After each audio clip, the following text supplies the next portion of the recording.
Hi, it's the Carter Man, host of Coffee with the Carter Man, America's #1 political activist podcast. Check it out on YouTube. Coffee with the Carter Man. You're going to love it. Absolutely. It's up every Tuesday. Okay, it's up every Tuesday. Sometimes Monday afternoon. Check Monday afternoon, then Tuesday. If you can't find it there, go to constitutionalrightspack.com and you'll see it front and center on the home page. And today, I want to talk to you about something very, very serious because it's an early pivotal point in the new Trump administration, and that is the nomination of Matt Gaetz to be Attorney General. Now, the first thing you're hearing, of course, from the hard left, the radical left, vile people, aren't they, is ridicule. Ridicule, you know. And we remember Schopenhauer said that ridicule is the attack upon genius by the mediocrities. Well, that's what you're having here, okay? Gaetz is a very smart man. Make no mistake about it. Folks, go out and defend the man. He is a established lawyer, great credentials. He is a man who's been on the Judiciary Committee now for, I think, 6 years, maybe more. So part of his job was to oversee the Department of Justice, of which he would now be the Attorney General. So he's eminently qualified, eminently qualified. So what's the beef then? Where's the beef, right? Where's the beef? Those who remember the old commercial would say, why are the haters and the traitors, and I'll name the traitors later, out to do this man in, and they're going to conduct a crucifixion, a media crucifixion, okay, of this guy. They hate him so much. They're making believe they hate him because he's not qualified. Yeah, he's been on the Judiciary Committee, done oversight of Justice Department. He's an attorney, successful attorney, as the others have been, because he says things they don't like. Well, I think that's his damn right. Okay, that's called freedom of speech. Those criticizing him need to check out the First Amendment of the Constitution. And they don't like him because they say he's too loyal to Trump. Let's see now, I think it was Eric Holder who called himself Obama's wingman. They didn't seem to have a problem with that, the haters and the traitors. No, the real reason they hate Matt Gaetz is because he's going to clean house at the Department of Justice. Okay, he said it. Matter of fact, he, like me, and I've been pushing it for over 2 to 3 years now, wants to dismantle the Department of Justice and absolutely abolish the FBI, the DHS, all of these alphabet agencies which have been assaulting our freedom now for year after year after year.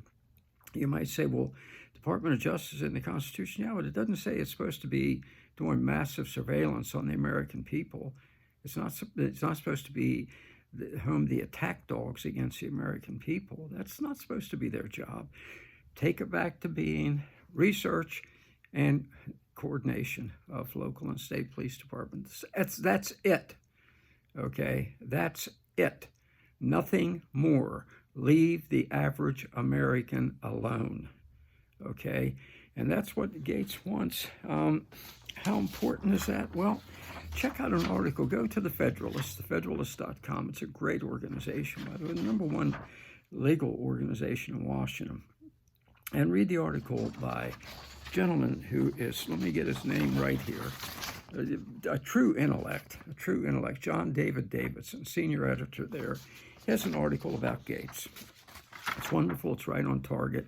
And let me read you what he thinks Gaetz' primary job should be, which again confirms why he's hated, why he is despised by the haters and the traitors. He needs to clean house at the DOJ.